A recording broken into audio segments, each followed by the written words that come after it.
शाम की ठंडी हवाएं मुंबई की तंग गलियों में दौड़ रही थीं। इंस्पेक्टर करण मल्होत्रा अपने छोटे से पुलिस स्टेशन में बैठा था।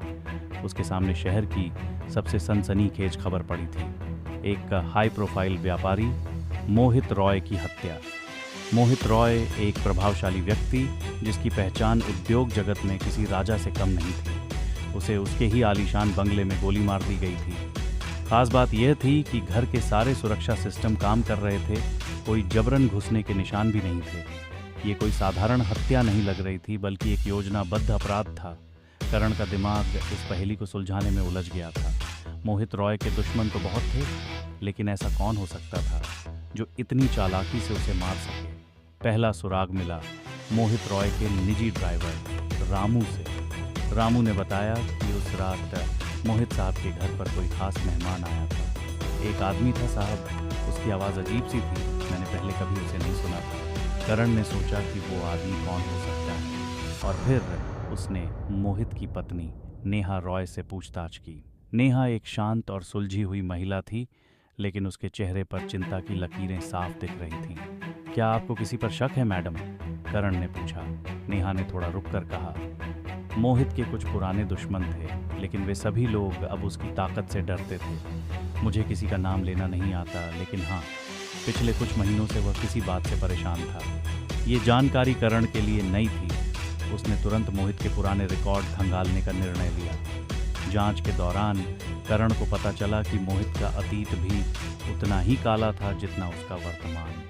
कुछ साल पहले मोहित का नाम एक बड़े घोटाले में सामने आया था, जिसमें उसने अपने ही कुछ करीबी साथियों को धोखा देकर अरबों रुपए हड़प लिए थे।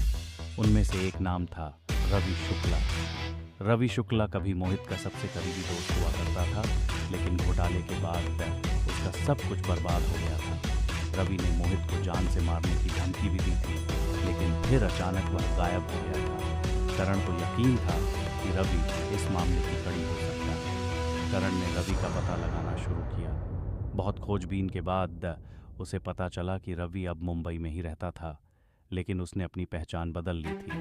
करण ने रवि को ट्रैक करने के लिए एक जाल बिछाया। उसने रवि की संभावित ठिकानों पर छापेमारी शुरू की। कुछ ही दिनों में रवि को गिरफ्तार कर लिया गया। पूछताछ में रवि ने माना कि वह मोहित से बदला लेना चाहता था, लेकिन उसने दावा किया कि उसने उसे नहीं मारा। मैं चाहता था कि वो मरे, पर मैंने गोली नहीं चलाई।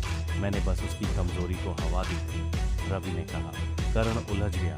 रवि की बातें सच हो सकती थीं, लेकिन फिर असली कातिल कौन था? कई दिनों की जांच के बाद करण को एक बड़ा खुलासा हुआ। मोहित की पत्नी नेहा रॉय ही असली कातिल थी। उसने अपने प्रेमी के साथ मिलकर मोहित की हत्या की थी। मोहित के सारे पैसे और संपत्ति पर कब्जा करने के लिए नेहा ने ये खौफनाक कदम उठाया था। करण ने इस रहस्य का पर्दाफाश कर दिया। नेहा को गिरफ्तार कर लिया गया। उसने माना कि उसने ही मोहित को मारा था, क्योंकि वह उससे तंग आ चुकी थी और एक नई जिंदगी चाहती थी। कहानी के अंत में करण ने सोचा कि लालच और धोखे की इस दुनिया में सच्चाई हमेशा छुपाई जा सकती है, लेकिन उसे कभी खत्म नहीं किया जा सकता।